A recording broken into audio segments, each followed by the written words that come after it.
Hey, what is going on, guys? It's Young here, and today I'm back in a Fortnite video, and in today's video I want to share with you guys the settings that I'm using and also the best settings to use here for season 4. I want to show you guys all the settings and binds and just everything that I have. So if you guys are curious on all the settings that I had or just looking for the best settings to use, definitely make sure to stay to the end of the video. And real quick, before we get into the video, I have a V-Buck giveaway. I give away V-Bucks every single Friday, so if you guys would like to enter this giveaway and win some free V-Bucks, all you guys have to do is to drop a like on this video. Make sure you guys do subscribe to the channel, hit that notification bell so you guys get notified for every single new upload and when I announce the winners every Friday.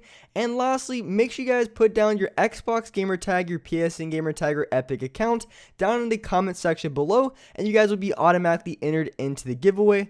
And lastly, if you guys like to support me in the item shop, all you guys have to do, go down to the bottom right, hit on support a creator, type in my creator code, which is Young Humor, and you guys will have me added and supported as a creator in the item shop. And alright guys, let's go right to the video. Alright, so in this video, I'm going to show you guys all the best settings and binds to use here in the game. So going into my settings, like I said, I'm going to show you guys everything that I have. So first, starting off, one thing I noticed in Season 4, I don't know if maybe it's just me, but I definitely noticed that the brightness, everything felt a little bit more bright, which is a good thing just because a lot of the times in those darker situations or darker places on the map, it was more difficult to see other players, so everything feels a little bit more brighter. So I did decide to lower my brightness just a little bit. And also when it comes to the colorblind setting to use, I do plan the last one on like a 7. I might switch it to off depending on what I would like, just because, like I said, everything feels a little bit brighter here in Season 4. I think they made like a couple map adjustments, or I guess lighting adjustments, and that's why I decided to use it. Now, as far as my graphics, of course, if you guys play on console, you won't have this, but I decided to play on medium for my textures, just to make the game just look a little bit better, and then I have my view distance on medium as well. And so going into my game settings, I have the auto open door feature on. You definitely want to make sure you have this setting on. It's one of the settings I've talked about quite a bit, and I'll show you guys what it does in a second. But you want to make sure you have confirm edit on release on as well, and you want to have the record replays on off. But the auto open door feature is something you definitely want to have it on. If you guys are a little bit newer, all that happens is you automatically opens doors, which is really good because if you're in a build fight and you accidentally mess up one of your wall edits, it's going to automatically make a door, and it's going to save you from losing a ton of momentum. Now, as far as HUD scale, I've been adjusting this one over the past couple weeks, and I think I'm going to drop it down to like a 75. And the reason why I like a lower HUD scale is just because it gives you a lot more, not necessarily more FOV, but when it comes to like the corners of your screen, so the bottom right and the top right, it's going to make it a lot easier to see because the map and also your guns and just your materials are going to be a little bit smaller. So that's why I would recommend anything from like a 70 to maybe 85 at the highest for your HUD scale, but the lower the better. You don't want to make it too low, otherwise it's going to be too hard to see everything, but you definitely want to play on something like that. So as far as my controller settings that I have, I usually play on a 47%, and I think this is a really good sensitivity as well, because when you play on a little bit higher of an X and Y, it makes it faster for resetting your edits, which is very crucial, especially nowadays, because being able to when you're going against good players, I think editing is going to be one of the things that is going to separate you from winning and losing a lot of gunfights against very good players. So you want to make sure you're able to edit very quickly,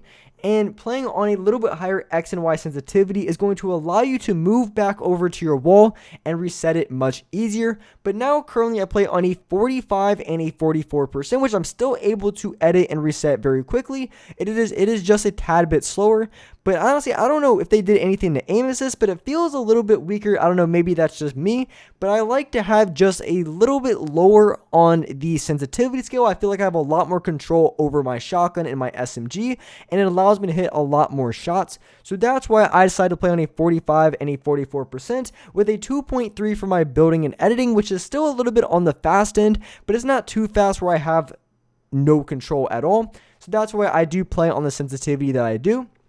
And so going down to my ADS sensitivity, I play on 11% and a 10%.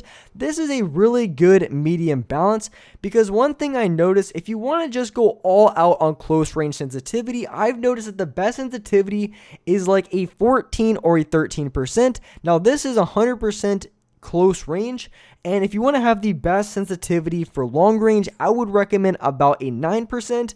So when I'm playing on 11 and a 10%, it's a good medium between long range and also close range. So you really have to find the good balance in between which sensitivity you like. But if you're just an extremely aggressive player, I would probably recommend playing on like a 12, 13 or 14%, because you're going to be able to track players very quickly aiming down your sights with your shotgun and SMG. When it comes to close range or point blank on the other player, it's just going to be a lot easier to use. I also play with no look damping time because it helps me out a lot more when it comes to building and editing. I recommend having this setting up a little bit if you're the type of player who misses a lot of your long range shots, because it helps you make those small analog stick adjustments. It gives you a little bit more control over your crosshair, but I think it hurts a little bit when it comes to building and editing. So if you are a creative warrior and like to focus on high grounds, I would recommend having that setting on 0.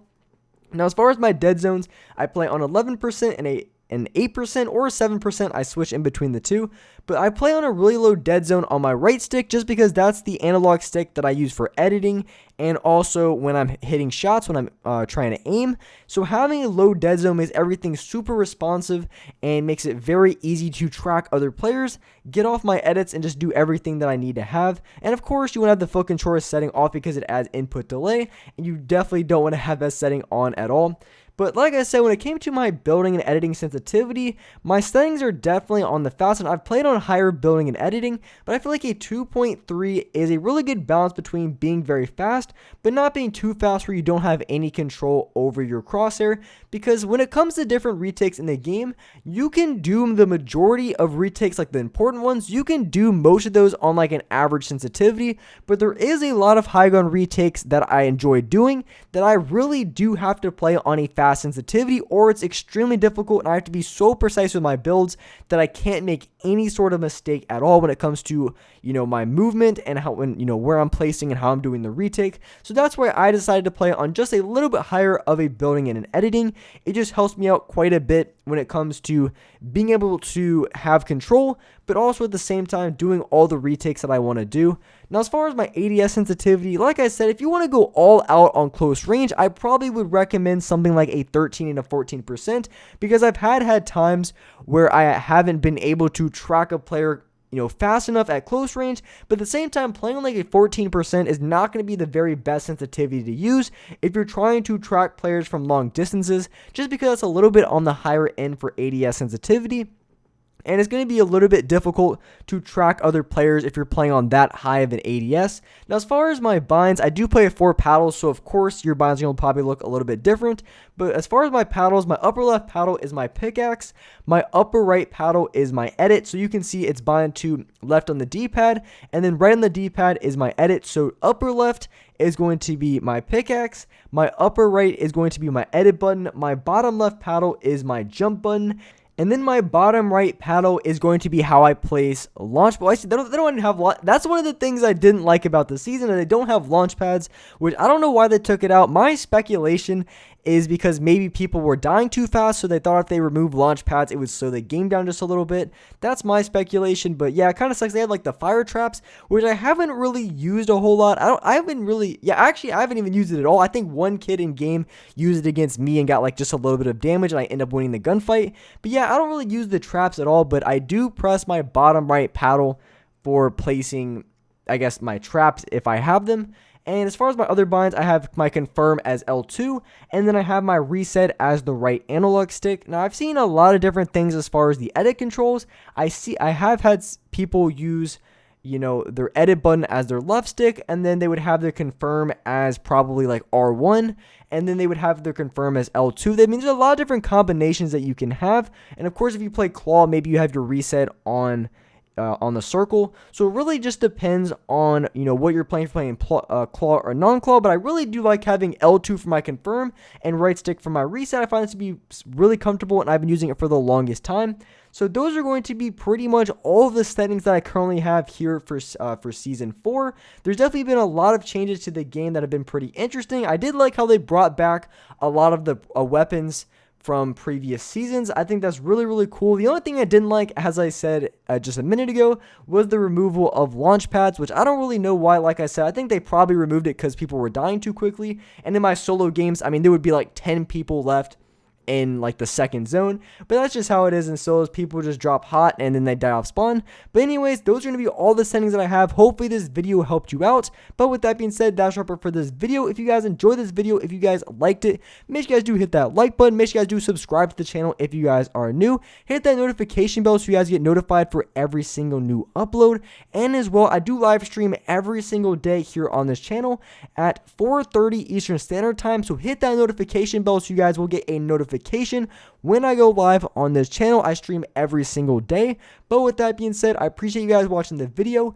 And alright guys, I will see you next video.